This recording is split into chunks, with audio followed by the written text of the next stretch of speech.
Hello, good morning, welcome. It's Christopher Taylor with Sovereign Harmony up on the hill. We're going to do the astrology for the days ending 2025 into the first few days of 2026, so the December 28th to January 3rd, roughly. And we're in quite a low right now. Ever since that new moon that happened in Sagittarius just before the winter solstice when the sun entered Capricorn, we've been in this low. Okay, but things are going to pick up. And what's happening right now as we speak is Mercury, who has been trying to chase down the other personal planets, being Venus, Sun, and Mars, because of its retrograde. It kind of lagged behind. It's in the later degrees of Sagittarius, and it's actually going to match the aspects that new moon in Sagittarius just made. So that includes a trine to Chiron in Aries, as well as a square to the Saturn-Neptune Conjunction in late Pisces that's moving into Aries, as we've talked about before. Okay, so we're reiterating this idea of coming into self-acceptance and of evaporating any old structures in our unconscious mind that are based on messages from other people, expectations from other people, what we think we're supposed to be versus what we know ourselves to be as we've experienced it. So this adds a layer of intellect onto it, so we can actually put our finger on some things. In the past several days, it's the holidays, so we easily could have been running into people, friends, family, that reflect certain expectations and beliefs about ourselves that we might have taken on. So it makes sense. But it's come up in a way that we can intellectualize it, categorize it, and say, that isn't mine.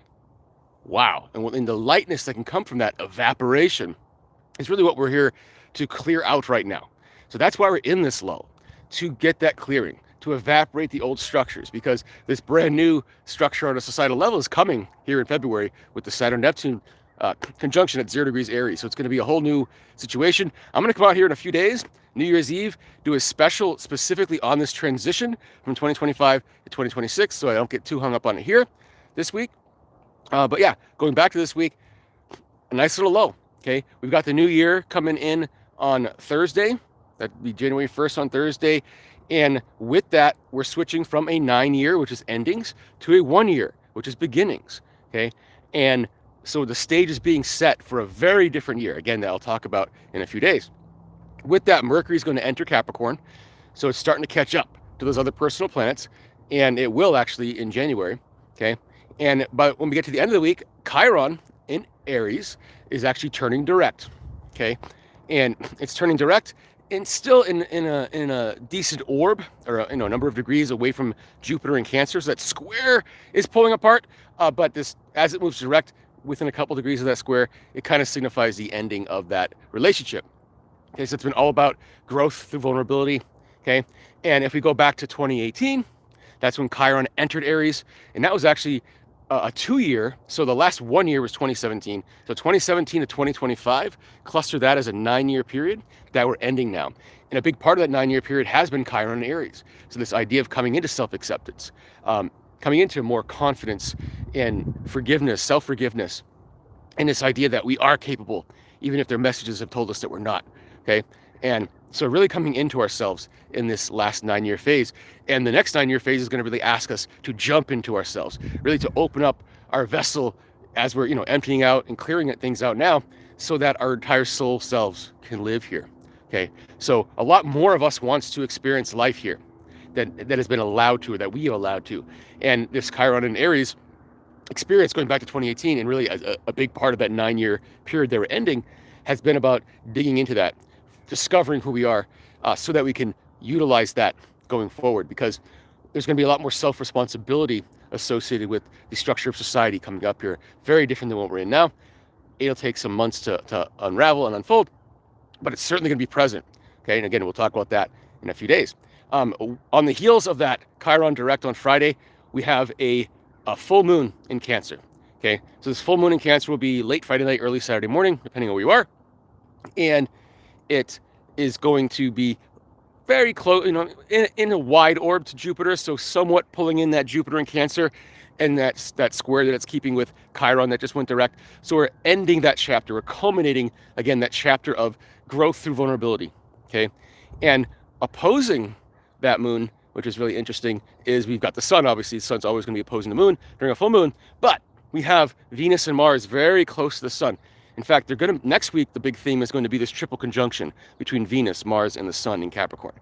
Something that doesn't happen very often. Last time it happened, 1994, and they weren't even really that close to each other at the same time. There was a conjunction of Mars to the Sun and Venus to the Sun, etc., but they were spread apart a little bit over a few weeks. In this case, it's going to be condensed into a several-day period within a week, essentially. So all about initiating new cycles, okay? So this full moon, in a way, it's this culmination of this growth, and then what are we going to do with that growth, right? And it will also be aspecting the moon's nodes. So north node in Pisces, there'll be a sextile to that from the full moon, and a trine to the south node in Virgo. And so what this is saying is that we're really adjusting and transforming our ability to feel our lives in alignment with our soul's direction, rather than in alignment with our old egos that we're dissolving and evaporating at this point. Okay, so it's helping with that transition. Okay, and at the same time, again, we're beginning next week, we'll be anchoring in some new cycles, a new Sun-Venus cycle, a new Sun-Mars cycle, and also a new Venus-Mars cycle. Okay, so when it comes to creative projects, etc., new relationships, things like that, they're all going to be based on this new orientation to our future selves, to our soul-led selves, rather than attachment to our ego-led selves. And so this full moon is all about the culmination. We're ready. We've healed enough. We've dug up enough to release so that there's room for all of us to be here. Okay? And so that's going to be a major theme as we head into 2026. So again, do tune in later this week. That'll be New Year's Eve. I will talk all about the transition from 2025 to 2026 in terms of the numerology, the Chinese calendar, as well as the Western astrology aspect of it. All of it's huge. All of it suggests a very different energy as we head forward here. And I'll also have my monthly update on my YouTube channel for January. So do check that out as well. That should be out this week as well. So if you're not subscribed to my YouTube, please do. That's Christopher Taylor, Sovereign Harmony. You can also follow me on TikTok. That's Sovereign Harmony Astrology. On Instagram, Sovereign Harmony Astrology. And then on Facebook, it's Sovereign Harmony Astrology. There you can get more daily updates. So if you want more frequent updates in a more verbal form, written form, that's where you can go for that. So other than that, enjoy the rest, the last few days of 2025, your new year. And I'll see you again right before that new year for that transition talk. And other than that, enjoy your week, enjoy your transition, and we'll talk to you soon.